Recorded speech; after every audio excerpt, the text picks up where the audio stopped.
Here I am with Mauro Fradeani from Pesaro, Italy, who's come to talk to the Florida Academy of Cosmetic Dentistry for our 2012 annual scientific session and trade show. I'm going to ask Mauro a few questions. Dr. Fradeani, what have you seen has been the greatest change in our industry? Oh, actually, I think the last decade at least, we had a lot of different, news from the industries, talking about techniques and materials, of course. Of course, I think the big development of the CAD/CAM technique is the major fact in the industry, and of course also for the people like us as dentists that have to work with. And of course also in the field of materials, especially ceramic material. As you know, the old ceramic restoration came out, the first one in '85, so many years ago. I was one of the starter, that I started to use like Dicor and Isoram, that probably you don't know, because they came out in '85. But then we had a lot of problem, breakage, etc., etc. But the concept was there, was very, very good. So I feel last decade, two major families of the ceramic came out in the proper way. One is the high-strength ceramic, the other one is the silica-based ceramics. So in one side, the zircon oxide, polycrystalline material, came out that are very, very strong, and of course, most of the dentists start to be confident with the old ceramic restoration because they understood that probably this kind of material never breaks, at least the core. The core is very, very strong. But then we had some problem actually with the chipping rate of the ceramic over the coping, but now seems to be much, much better, and that is a point. Second, the other family that is silica-based, in which we can also count the feldspar material that is widely used for veneers, for example, now is getting stronger. So maintaining the same quality in terms of aesthetic results, but at the same time they're getting stronger. So from 90 megapascal from the feldspar material, now we have more than 400 megapascal from the lithium disilicate, for example. So in this way, using the bonding technique, of course, you have with both families, high strength and the silica base, much more chance to have a big survival rate with our restoration. So the old dentists are much more confident now to use it than before. And that, I think, was a big change, and we are improving every day, and I think is right now maybe the most important step. Of course, together with the CAD/CAM technology that has completely changed our life, and more will be in our offices every day. Maybe with the impression technique, maybe with the other kind of applications, I think that we are ready to really work in the proper way with this kind of new technique and new materials. It's interesting. It seems like you've seen a lot of different changes in the industry over time, and being a trendsetter, working with the different materials, you've gotten to see, some of the improvements with aesthetics and strength as well. Also, being a trendsetter, a lot of dentists look to you as far as aesthetics goes to see what is the future of aesthetics. And so I was curious to ask you, do you see the Americans adapting more of a European aesthetic, or do you see the Europeans adopting more of an American aesthetic? That is a nice question. To answer to this question, I can tell you that until 10 years ago, maybe 15 years ago, we could say that we have European style and American style. Frankly speaking, as European, I didn't like this American style. It means that many patients want to become aligned and very, very white. That is like a standardized model for everybody. In Europe, they still were accepting some, little overlapping, I don't know, some movements of the teeth, some natural color, some, stain on the roots. Now, forget it. Every people want to become white and aligned like the States. And even though I love the States, of course, I come always to really enjoy to come here, but still, this kind of attitude I don't like so much. I still prefer to have some cases in which I could put some, artistic things. That's become more vital, more natural than the so-called American smile. That is my idea. But I think now the Europeans are following the American style more and more. Not just the dentist. I'm saying the people, the patient. The patient want to become really white and aligned. That is their goal. And of course the dentist has to follow this goal, because the patient They pay you to have a nice work. Of course, you should do something that you have to do, nothing outside that, but that is what they request.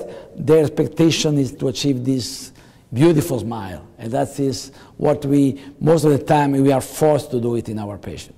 That's interesting. I mean, I see, Americans look to Italians too as trendsetters in the arts. We're looking at Leonardo da Vinci and Michelangelo, and certainly dentistry is no different. I mean, it's an art. So we're looking at some of the top clinicians such as yourself and looking at your artwork, and I think that, some of the technicians or some of the dentists over here are kind of looking at seeing what the Italians are doing and trying to incorporate a little bit more of that natural beauty into what we do. So seeing a little bit more of a blend on the American side as well as to what the Europeans are doing.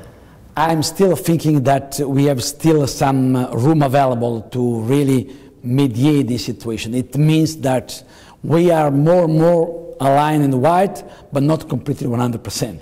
It means that I think, for example, our dental technicians are really, super technicians, master technician in layering the porcelain.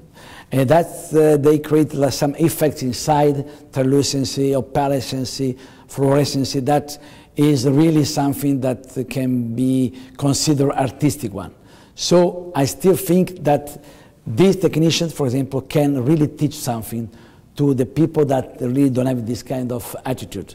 And you have still some room available, to still be less vital than before, but still more artistic and more natural, still more natural. It's almost a meeting in the middle. Yeah.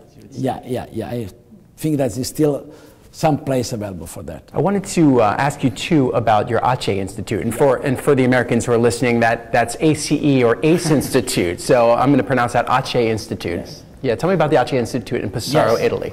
ACE Institute was created in 2008, so 4 years ago, together with my new office, brand new office, because it's next door to my office. Altogether, around 600 square meters. I don't know how do you measure in American value, but actually it's quite big.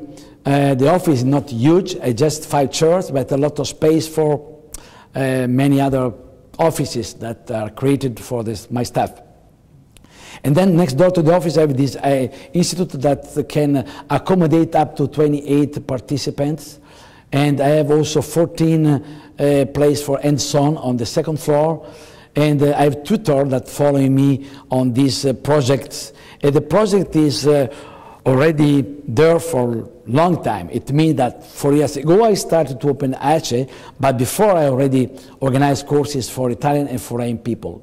So I normally have an annual course for dentists in Italian, and that takes 30 days. So they come once a month, approximately for 3 days, for 10 months, in 1 year, globally. And then I have specific courses like 4 days, on occlusion, 4 days on impression and to preparation, 4 days on ceramic work. So they are, specific topics. That's for Italian.